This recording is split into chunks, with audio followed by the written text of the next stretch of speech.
let's get through it first. So 4 of Pentacles, the comfort zone, right? Now, this isn't always a bad thing. I've had people ask me that, saying, is the 4 of Pentacles always a bad thing? No card is always a bad thing. It works on a spectrum, right? So we have the highest vibration of a card and we have the lowest vibration of the card. The highest vibration of the 4 of Pentacles is that you know what is of value to you. And if you follow me on Instagram and you've been following the Taurus manifestation challenge that we've been doing, I talked about this. This is that life raft. You know, when we're on that piddly little raft, we want something new. We want to go, we want that job, the relationship, whatever, or expansion or growth, the Empress. We want that. And yet we're stuck. We're afraid to let go of the raft that when we don't want to dive into the maybe shark infested waters, right? And so this is not always a bad thing. We know what's of value to us. We've reached a place of stability. It might not look like much to other people, but it's all that you have. It's of value to you. And Taurus season is big on that. You know, what is of value to you? Who is of value to you? So it's holding on to what's of value to you. Sometimes that's all you can do. That's why it's the miser card. If you only had 4 gold coins or 4 pentacles lying around, you're not going to just leave them lying around. You're going to hold on to them because that's all you have. And yet, what this card says is that nothing ventured, nothing gained. If you don't risk your security or stability, or, you know, in this case of this person, she lets go of those, invests them, spends them, does something with what she has, she won't get more. She won't lose what she has. And sometimes that's all we can have. But then it's about owning that. Now, the fact that it's coming up as an underlying energy, those of you that are happy with where you are and are ready to hold on to it, then I don't feel like the rest of the message would be for you.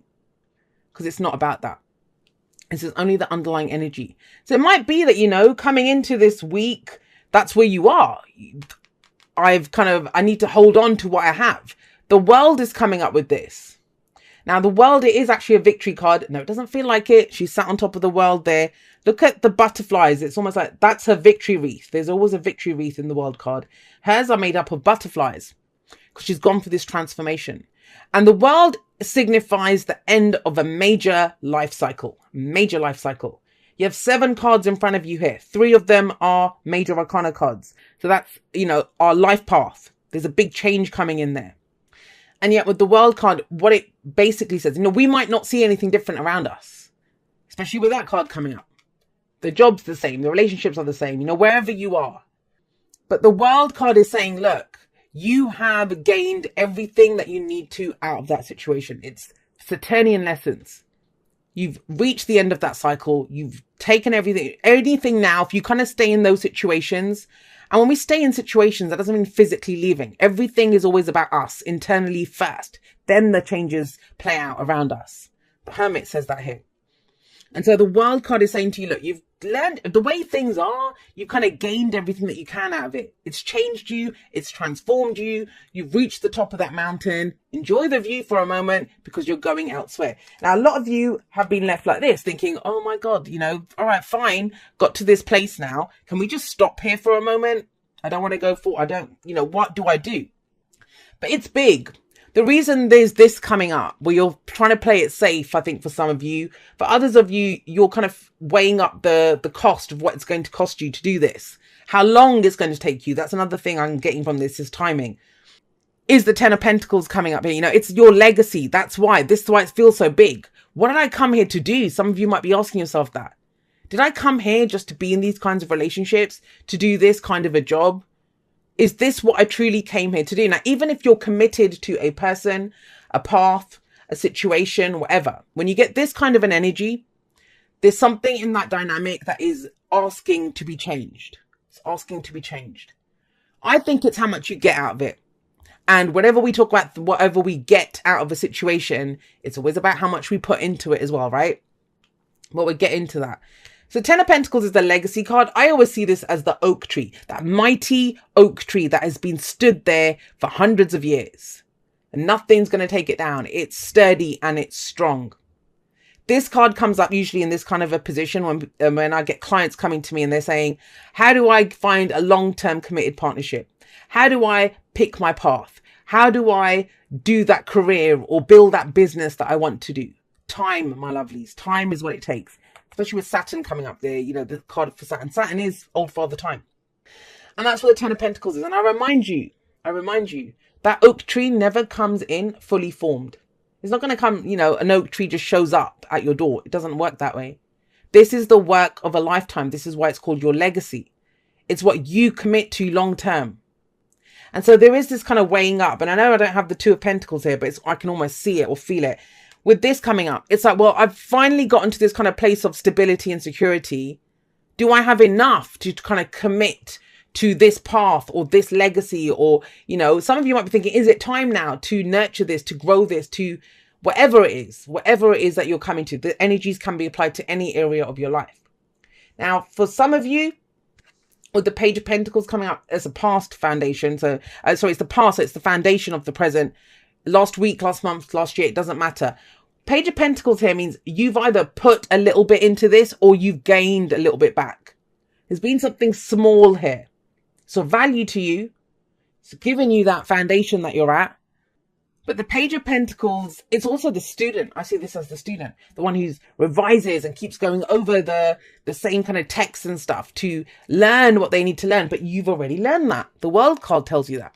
You've learned everything that you need to. So literally, some of you might have been a student. I don't know, been taking evening courses or doing a degree or whatever it is that you've been doing. But because the Page of Pentacles goes over it and over it again. This is also boring. When I first started learning the tarot, and I had my own reactions to some of the cards, and I always saw the Page of Pentacles as boredom, but it was always temporary. A situation where we couldn't really progress and grow and do more because it was about studying at that time, whether it's studying life, or we didn't have a lot to put into something. It was repetition. Sustained effort in that area was going to get us what we wanted. And that's the Page of Pentacles. It's come up in the past. You've done that. You've done that. But I kind of feel like you're being directed, Gemini, to look at the bigger picture now. Like, where are you going? What was the point of doing that? Whatever little bits and pieces you've been doing or you've been going through. Because Pentacles are about our security, our stability, our support system. It's the physical. So that's our physical bodies. That's our money in the bank, investment, savings, our homes, even our relationships. Anything that gives us physical security and support. It's what we're building. But it always comes from the seed. I always see the Pentacles as the seeds as well. We plant that seed. You have that seed at least now. So what does that mean? Well, you have the Empress coming up in the present. And the Empress is about growth, abundance. The seed has been planted. She's the mother, right? We will see in this deck, you see a pregnant woman. What does the Empress understand? She understands that, she can give birth to anything that she wants to, for starters. She understands there's a season for everything. That's why we always see crops behind her, because, there's a season for that. There's this time to plant the seeds, a time to cultivate them, to harvest them. There's a season for everything. She understands this. And so she brings that. That's her message to you. If it's worth doing, it's going to take time to do this. 10 of Pentacles. But it's long-term commitment. Long-term commitment. Now, think about that in terms of where you are. There's a situation coming up. It's going to take you, to commit to this fully, that this is it. I need to kind of really, I'm going to show up every day and I'm going to do this. I'm going to grow that oak tree, but I need to nurture that plant every single day. But you've just come out of this. And so there might be a sense of, for some of you, this is a relationship. You've got the opportunity to grow a relationship now, but you might have already just come out of something serious. So it's like, am I ready to do this again? It's that kind of energy. Or, for work, this is almost like, I'm taking some time off. Maybe I'll take a gap year, and you get that offer. You get that offer of that job that you're like, what? I thought I was going to go off and travel the world or go do something. Now, it feels uncomfortable because that's the whole point of the Four of Pentacles. It pulls you out of your comfort zone. Pulls you out of your comfort zone. And yet with the Empress here, she's a master manifester. She can have anything that she wants. But she nurtures it. That's how she makes it. She gives birth to it and then she nurtures it. Same way as a mother. Every mother knows that. First, it takes you time to get pregnant. Then you have to be pregnant, grow the baby within you. Then even when you give birth to it, you must nurture and care for the baby even more. And that's kind of what this is. And that's the big question here. How committed are you to what you want to do? That'll get you out of the comfort zone. I keep saying this to people recently. There's a million reasons for why you shouldn't do something. All you need is one good reason for why you should. What is that one good reason? And it will get you out of this. It will get you out of your comfort zone. And I feel like you've gained that. It's knowledge that you've gained. The World card is saying this. there's almost a sense of the magician here, which is very easy to say to Gemini because that's the card for Mercury, right? So it kind of feels like that way for you guys, but it's almost that, you know, you have everything that you need. You have everything that you need. Little by little, you've been kind of storing it away.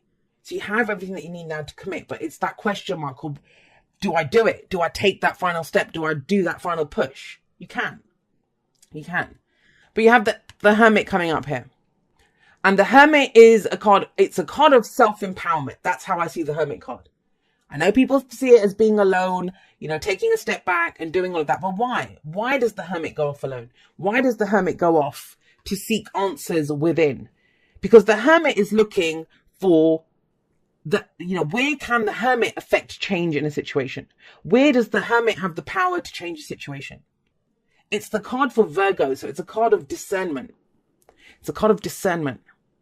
And what does that mean? It means what gives me hope? How do I feel within? What's going on inside of me? Before I start building this, before I commit to this. Because if this is a should, then yeah, the pause is great. If you're kind of saying, well, I should do this, I studied for this, and, you know, all of that, that's not the right way to go about it. Because you're kind of forcing yourself to do something. You're going to commit to it more when you get that one good reason, and that good reason comes from within you. The lantern that the Hermit has, it usually has a star within it. I don't know if you can see a star within this one, but usually there's a star within that, and that's your hope. What gives you hope? What lights the way for you? Now, I want to be clear on this. I feel like this is a great opportunity. She says that. The Empress coming up there says that. But what I will say to you is, this is masquerading itself as you looking at what's in front of you and thinking, well, I don't know if it's worth the risk. I'll just keep, you know, doing what I'm doing. But the Ten of Swords here in your advice is telling you, look, your pause is because of what happened in the past. It's the shadow of when you were betrayed in the past, or you didn't do well in the past, or it's general. You know, it's some of you, you're being very hard on yourself because you feel you messed up in the past. Ten of Swords isn't always what someone does to us, it's what we do sometimes as well. None of us are perfect, right? Or even in the fact that we're not perfect, that's what makes us perfect. We're a work in progress and a masterpiece all at the same time. And yet I want to allay your fears around the Ten of Swords because, yeah, things might have gone tits up in the past. The Ten of Swords says that. But the world says that's done. The 10 says that cycle's complete. So if we're allowing this to affect us now, it's the shadow of it. It's the nightmare of it. Thoughts. That's what the swords represent. Our thoughts, our beliefs, our ideas. And yet they're coming from when we had a loss in the past. And that's how the mind works. It always goes back to, remember the last time we did this, that happened. But you're giving birth to something new. You're different now. The Hermit says that. I want you to think about the Hermit. The Hermit's number 9 in the Major Arcana. The Major Arcana can be said to be split into 3 parts. And this is kind of the end of the first third of the Major Arcana. And it's usually, here she looks like kind of a little elfin thing who's wandered off by herself. But it's usually an elderly man in the traditional Rider-Waite. And he's off contemplating what he's learned from his life. What did he learn from that? Not looking at what's around him. Because we have a tendency when Pentacles come up to look at what is in front of us. To respond and react to the external. And yet if we only did that, we would never give birth to anything. That's the Empress. She looks at what's within her and she brings that out into the world. The Hermit is very internal energy as well. So if you're not right with this on the inside, and a lot of that is because of what happened in the past, then that's the issue here. It's not what you can get. Because when Pentacles come up like that, sometimes we have this thing of, well, where's the guarantee? What am I going to get out of it? You bring the guarantee. You bring that. Let's get you some clarifiers. So let's see why that Hermit's coming up as a future energy. Why do we have the Hermit in the future? I think it's with that 10 of Pentacles. It's because, do I commit to this? Can I do this? Yeah. 8 of Wands. So the 8 of Wands, it's the opportunities are going to come in, guys. But it's when you're sure about it from within. It happens that way round. Right now, some of you might be looking at around you and thinking, I don't really have anything to go with. The Hermit says you bring it into play. You bring your power to this. And then things get moving very quickly. 8 of Wands, opportunities, communication. racing ahead. I actually like this 8 of Wands rather than those arrows or the ones that we usually see flying through the air. Here we see a group of unicorns running towards us. Now I want you to imagine you're still on the pathway here, because this can be very overwhelming, the 8 of Wands. There's almost a sense of, I'm not ready for this. That's what I'm getting from this. It's now or never. That's what that kind of energy comes up. I don't believe in never. It's just, if that opportunity is there now, do you have a good reason for why you don't want to do it? And some of you do. Some of you do. Well, then it's owning that. That helps us too. But she's about abundance and growth. So it's expansion that's coming in here. So with the 8 of Wands coming in, that's communication, yes. But if you were stood in the pathway here and you have these unicorns racing towards you, that can be frightening, right? If you just stand still and do nothing, you're going to get trampled. They're going to run straight over you. So what would you do? Run with them. The unicorns is fantasy. So, are you going to run with them? Maybe jump on one of them, but you're going to let this energy sweep you along, take you to where it's going. But this is open and direct communication, using the energy that's there, but it comes from within. For some of you, you might have to be the person who puts that out there, because this can be about the information that we need, but the Hermit's coming up. So figure out what information you need to make you feel secure to commit to this. If that's what it is, then ask the questions. For others of you, it's expressing that from within, saying, no, I have this desire to go do this. I have this desire to express this. Wands. Beautiful. I love this, because what I say, number 9, right? You get right within first. What are your reasons? Where do you have the power to affect change? The Hermit. Number 9. Well, there you go. There's number 10. The Wheel of Fortune. The opportunities come in. When we get right within ourselves, decide, yes, I'm in, I'm committed, I'm going to give it my best shot.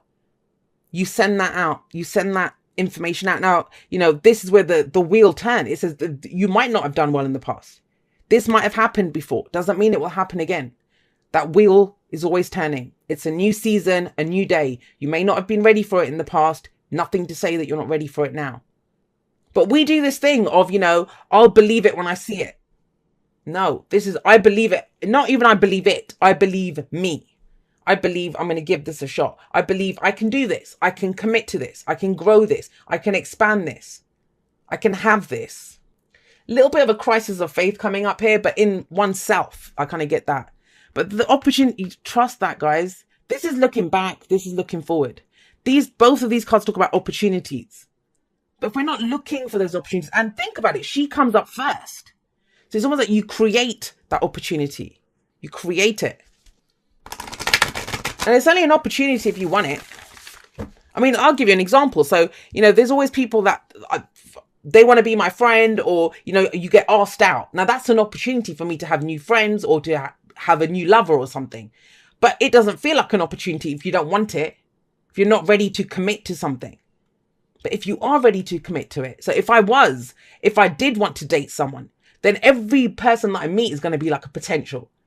Do you see what I mean? It's when we are open and ready for the opportunities, then we start to see them. If we're only focused on what we have right now, then we're not going to see the new opportunities. We're just reacting to what is, not the potential for what could be.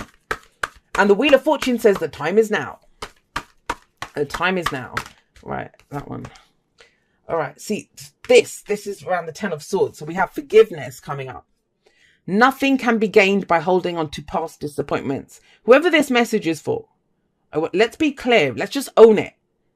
That is the reason there's a pause here, or there's doubt here, or discomfort and thing, because things went to shit in the past with that 10 of Swords. But the writing is on the wall, my lovelies, with the 10 of Swords. You know that how you did that situation. You know what happened to you in that situation. Nothing can be gained. Nothing ventured, nothing gained. That's the Four of Pentacles. And that's what's holding you back. And it's fair enough. No one can tell you how to forgive, how long it takes you to forgive. That is a process. And maybe that's what that Hermit kind of inside is for. Think about this. If I'm going to hold on to how I was treated in my last job, or my ex, what my ex did to me. Imagine I did that, held on to that. Now, that's the story that I'm telling myself. I always get treated like shit in jobs, or, people are always going to hurt me or betray me, or I just meet losers or fake people. Yeah, that's the story I'm telling. So that's all I'm going to see around me, because that's the filter that I'm using to view the world. Now, I'm not saying, like I said, that you don't have good reason to feel that way. But when we don't forgive, we're not hurting anyone else. We're hurting ourselves. And it is a process. And forgiveness is not about condoning what was done. It's about freeing yourself, not living that same incident again and again and again. And I kind of feel like this might have been something that happened way in the past for some of you. You're at a better place. Trust that. You're out of that. Whatever you were meant to gain from that, you got it. It's time for new, Empress. But it all starts from within you. She gives birth to it. He understands where he's coming from within. You bring the proof. You bring the trust. Okay, so look. Yeah, I get this. And I kind of feel like that's what that Wheel of Fortune is saying as well. So you got a change in the wind. A change in the wind. Now we can kind of sense that something's coming in. Is that what's making you cling even tighter to what you have? Because there is change coming. Sometimes it can be, you know, we see a change in the people around us. We think, oh my God, are they going to do something or say something? Or, you know, at work, there's rumors of a takeover or that they're letting people go, whatever. So a change in the wind is when we kind of sense or know that there's a change coming in. But what's to say it's not going to be a positive change for you? And, you know, even if there's a storm that's about to roll in, when that storm passes, that's the beauty of chaos. I love chaos sometimes because I think when everything gets chaotic and then the storm blows in and then it blows out again, when the dust settles, when the storm passes, everything's changed. We have new opportunities coming up. There's a new way of doing things. Kind of a little bit of a tower energy. Not saying that you'll have a tower moment. I don't feel that. I feel like maybe there has been one. And now it's about looking for the opportunities that come out of it when you're coming out the other end.